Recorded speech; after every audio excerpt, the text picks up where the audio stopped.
Yes, good morning everyone. So आज हम लोग एक इम्पॉर्टेंट टॉपिक के बारे में बात करेंगे। ज्योग्राफी में बहुत शॉर्ट टॉपिक है और काफ़ी इसमें कॉम्प्लिकेशंस भी हैं कि प्लेट टेक्टोनिक्स कैसे वर्क करती है और इसमें डिफरेंट डिफरेंट प्लेट का मूवमेंट किस तरीके से होता है। तो आज हम लोग एक प्लेट के बारे में डिस्कस करने वाले हैं, एक सिंगल प्लेट मूवमेंट के बारे में, जिसका नाम है डाइवर्जेंट प्लेट बाउंड्री।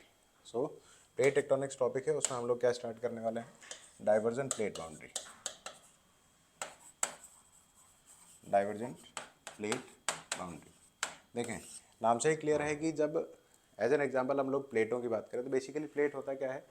एक सिंपल प्लेट की डेफिनेशन आप देखना चाहें तो सिंपली क्या होता है कि लिथोस्फेरिक पार्ट होता है, लिथोस्फेरिक पार्ट होता है जो कि काफ़ी वाइड और बहुत बड़ा होता है। Big land mass, big mass होता है जिसमें दोनों ही land as well as ocean दोनों का ही क्या होता है, पार्ट होता है। So this is called plate, means lithospheric version बहुत बड़ा जिसमें land as well as ocean का भी बहुत बड़ा पार्ट हो। तो मिक्स हो सकता है, प्लेटें प्योरली ओशनिक भी हो सकती है, प्योरली कॉन्टिनेंटल भी हो सकती है और मिक्स होती है। जनरली मिक्स वाला जो फॉर्म है वो ज़्यादा देखा जाता है। तो इसमें सबसे पहला फॉर्म क्या रहेगा कि अगर प्लेटें एक दूसरे से क्या जा रही हो, दूर जा रही हो, डाइवर्जेंस हो रहा हो प्लेट्स का, तो उस केस में क्या होगा, प्लेट के डाइवर्जेंट वाले मूवमेंट को हम लोग क्या करते हैं, देखते हैं। तो जो प्लेट का डाइवर्जेंट मूवमेंट है उसको हम लोग क्या करेंगे, देखेंगे।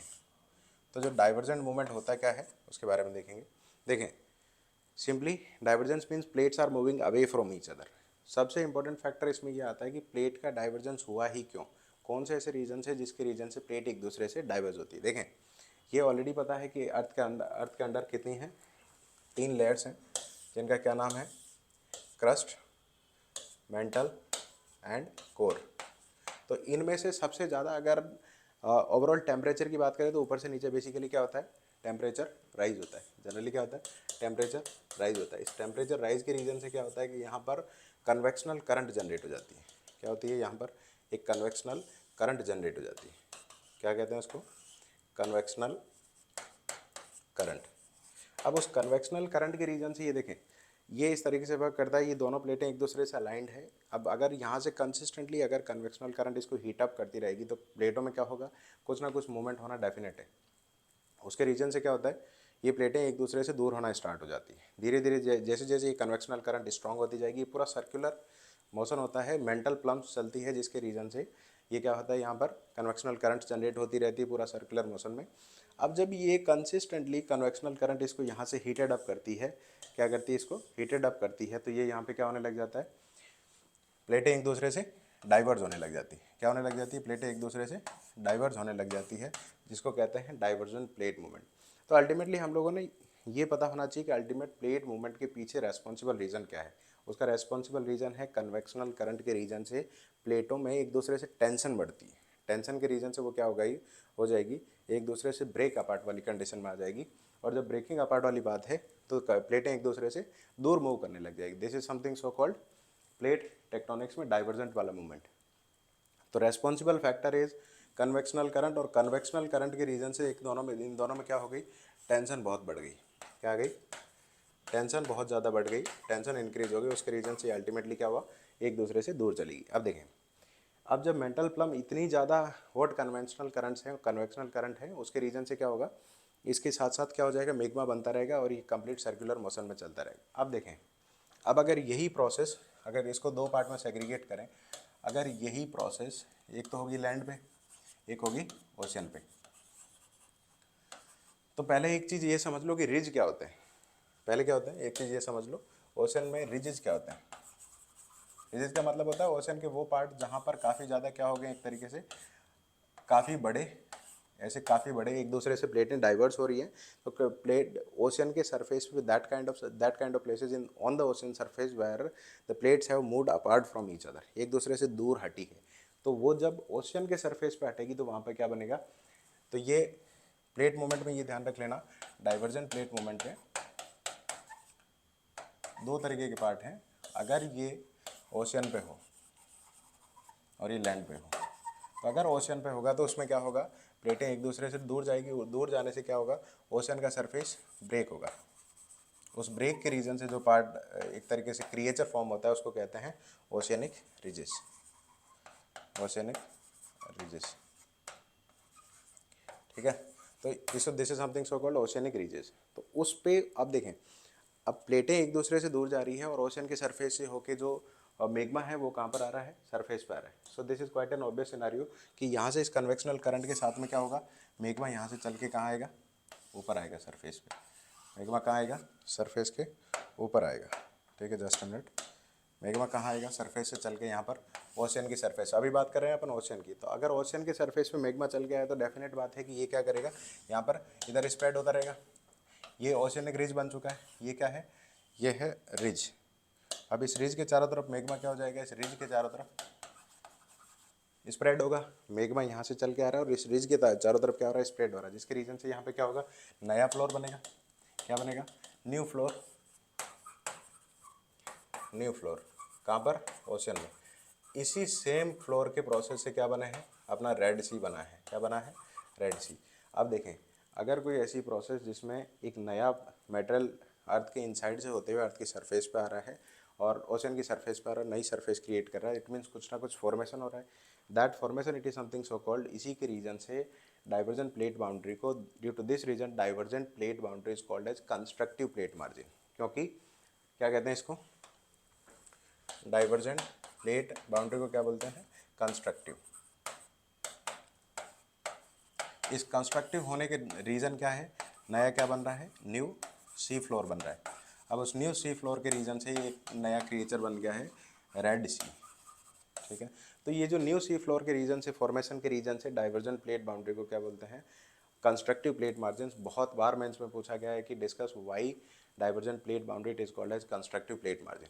अब इसमें और क्या क्या हो सकता है, अब देखें, अब अगर यही डाइवर्जन अगर कहाँ पर हो जाता है, लैंड पे हो जाता है, तो ऑब्वियस सी बात है ये लैंड मास है और ये लैंड मास एक दूसरे से दूर हट जाएगा, तो यहाँ क्या बन जाएगा, रिफ्ट वैली।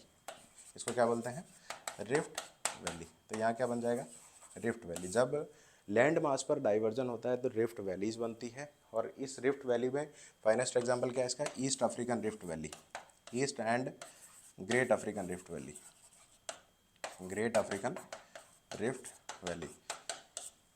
तो रिफ्ट वैली का formation on the land surface और on the continents and in the oceans around the ridges, एक नया सी फ्लोर बना है, उसको क्या बोलते हैं, मिड ओशियनिक रीजेज। और उसके जो न्यू सी फ्लोर बना है, इसी के रीजन्स, इसका नाम क्या पड़ा, कंस्ट्रक्टिव प्लेट मार्जिन। और डिस्ट्रक्टिव प्लेट मार्जिन को ही कंस्ट्रक्टिव प्लेट मार्जिन कहते हैं। ठीक है, सो और अब इस ओशियन जब ब्रेक हुए तो ओशियनिक रिज बने। अब इस प्रोसेस से कौन कौन से रिज बने ये भी हो सकता है किसी टाइम दे दे। ज़्यादा फेमस है mid Atlantic ridge, mid Atlantic ridge, Pacific ocean ridge, Pacific ocean ridge and Indian ocean ridge. ये ज़्यादा वेल नोन क्रिएचर्स हैं और जिनको ज़्यादा क्या किया जाता है, देखा जाता है। अब इस प्रोसेस में तो अभी तक हमने क्या देखा कि सिंपली प्लेट, जो प्लेट का डाइवर्जेंस है उसके पीछे रेस्पॉन्सिबल रीजन है कन्वेक्शनल करंट। उसके रीजन से कंसिस्टेंट हीटेड अप होता है और उस कंसिस्टेंट हीट अप के रीजन से क्या होता है, प्लेटें एक दूसरे से ओशन के सरफेस पे डाइवर्ज होती है। और उस डाइवर्जेंस के रीजन से ओशन के सरफेस पे जो रिज बनता है, उस रिज के चारों तरफ जो वोल्केनिक एक्टिविटी से मेग्मा आता है सरफेस पे, वो नया सी फ्लोर बनाता है। That's why divergent plate boundary it is called as constructive plate margin. ठीक है, समझ पाए। तो इसके साथ अब देखें, अब अगर ओशन के सरफेस पे प्लेटें क्या हो रही है, डाइवर्ज हो रही है, डाइवर्जेंस हो रहा है प्लेट्स का, तो इसका सिंपल सा मतलब क्या है, डाइवर्जेंस के रीजन से होगा क्या। अब ये तो क्वाइट ऑब्वियस सी बातचीत है कि प्लेटें एक दूसरे से जब डाइवर्ज होगी तो इतना इजी तो होगा नहीं, बहुत बड़ा लैंड मास हो सकता है 100-200 किलोमीटर जितना बड़ा लैंड मास एक दूसरे से हल्का सा दूर हो रहा हो। अगर स्लाइट मूवमेंट भी होगा तो क्या होंगे, हाई इंटेंसिटी के क्या आएंगे, अर्थक्वेक आएंगे। हाई इंटेंसिटी के earthquakes are very common around divergent plate boundary. ये बड़ी इंपॉर्टेंट बात है कि किस इंटेंसिटी के अर्थक्वेक आते हैं, जनरली बहुत हाई इंटेंसिटी के, क्योंकि डाइवर्जेंस काफ़ी एक तरीके से काफ़ी इंटेंस प्रोसेस है, उसके रीजन से इंटेंसिटी अर्थक्वेक में बहुत ज़्यादा होती है। ठीक है, और दूसरा, अब नया सी फ्लोर बना किस प्रोसेस से, वो जो मेग्मा ऊपर आया, वो जो मेग्मा कहाँ पे आया, सी फ्लोर पे आया। तो इसी मैग्मा को सी फ्लोर पे आएंगे तो क्या कहेंगे, ऑब्वियस बात है, वोल्केनो। तो वोल्केन की एक्टिविटी होती है नहीं होती, so volcanic activity is very common along with divergent plate boundary. तो हो सकता है प्रीलिम्स में ये क्वेश्चन दे दे कि what all activities are very common along with divergent plate boundary. तो अर्थक्वेक तो आएगा ही आएगा, इसके साथ साथ क्या हो सकता है, वोल्केनिक एक्टिविटी भी आएगी। So both the activities are very common along with divergent plate boundary. So ये प्लेट टेक्टोनिक्स में काफ़ी इंपॉर्टेंट है और इसके बारे में काफ़ी ज़्यादा डिस्कशन भी रहता है कि डाइवर्जेंस का रीज़न क्या है। और अब देखें इसका प्रेजेंट डे यूज़ क्या है। सबसे इंपॉर्टेंट बात इसमें ये आती है कि जैसे as an example divergent plate boundary है, इसको प्रेजेंट डे अपन यूज़ कैसे कर सकते हैं, इसका प्रेजेंट रेलिवेंस क्या है, इसका प्रेजेंट रेलिवेंस देखें, इसको करंट अफेयर से कैसे लिंक करके आप मेंस में यूज़ कर सकते हैं। अब देखें कहीं पर अभी जो सिस्मोलॉजिस्ट है उनको ये कंफर्म हो जाए कि यहाँ पर प्लेटों का डाइवर्जेंस हो रहा है, तो वो क्या कर सकते हैं, अर्थक्वेक के लिए प्रिपेयर्डनेस रख सकते हैं। प्रिपेयर्डनेस क्या कर सकते हैं, रख सकते हैं। इससे क्या होगा, डिजास्टर इजीली क्या हो सकती है, डिजास्टर मैनेजमेंट हो सकता है। ठीक है, डिजास्टर क्या हो सकता है, अच्छे तरीके से अगर डिजास्टर मैनेज कर पाएंगी तो इससे हम लोग क्या सेव कर सकते हैं, डिजास्टर मैनेजमेंट से लार्ज स्केल पे जो ह्यूमन एंड जो इकोनॉमिक लॉस है उसको क्या कर सकते हैं, बिल्कुल कम कर सकते हैं, मिटिगेट कर सकते हैं। देखें डिजास्टर में एक सबसे इंपॉर्टेंट चीज़ है कि उसको कंट्रोल तो नहीं कर सकते अपन, we can not control the disaster that is ought to happen, but we can mitigate the effects और consequences of the disaster. Like disaster, अब अगर पता है कि कोई प्लेट, जैसे एज एन एग्जांपल कच्छ है आपका, जैसे गुजरात में यहाँ पर क्या है, कच्छ, यहाँ पर प्लेट का मूवमेंट क्या है, एक्टिव है, तो और एक्टिव है और सबसे ज़्यादा हाई रिस्क प्रोन जोन है, तो यहाँ पर क्या बना सकते हैं, disaster just minute, disaster resilient infrastructure बना सकते हैं, जो सबसे ज़्यादा शॉर्ट हुआ था, सबसे ज़्यादा डिस्कस हुआ था, और सारी रिकमेंडेशन डिजास्टर से रिलेटेड कहाँ दे रखी है, सेंडाई फ्रेमवर्क में, Sendai framework related to disaster risk reduction. उस फ्रेमवर्क के अकॉर्डिंग हम लोग क्या कर सकते हैं, डिजास्टर रेजिलेंट इंफ्रास्ट्रक्चर बना सकते हैं। कहाँ पर हो सकता है, कहीं पे प्लेट एंड डाइवर्स हो रही हो, सिस्मोलॉजिस्ट को ये चीज़ पता होगी कि यहाँ पर प्लेट का डाइवर्जेंस के चांसेस बहुत ज़्यादा हाई हैं, तो डिजास्टर रेजिलेंट इंफ्रास्ट्रक्चर बना के उसको क्या कर सकते हैं हम, उसके इफेक्ट को अपन मिटिगेट कर सकते हैं, मिटिगेशन हो सकता है। और उस मिटिगेशन से क्या हो सकता है, अभी बताया था, ह्यूमन एंड इकोनॉमिक लॉस को अपन कम कर सकते हैं। This is how it can be used in the current scenario और करंट पर्सपेक्टिव।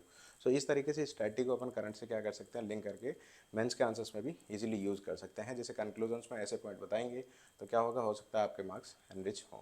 सो डाइवर्जेंट प्लेट बाउंड्री में हमने ये डिस्कस करा, उसका रीज़न क्या थे, ओशियन के फ्लोर पे डाइवर्जेंस हो तो क्या होगा, लैंड के सरफेस पे हो तो क्या होगा, और अल्टीमेटली कौन कौन से क्रिएचर्स बनते हैं, ओशियनिक रीज बनते हैं, और इसके साथ साथ नया सी फ्लोर बनता है। और इसको कहते हैं यहाँ पर, ये जो रिफ्ट वैली बनी है कहाँ पर, लैंड के सरफेस पे, उस रिफ्ट वैली से जस्ट अ मिनट, हाँ, ये जो रिफ्ट वैली बनी है लैंड पे, उसी के अराउंड क्या होते हैं, ब्लॉक माउंटेन्स, उसी के अराउंड होते हैं ब्लॉक माउंटेन,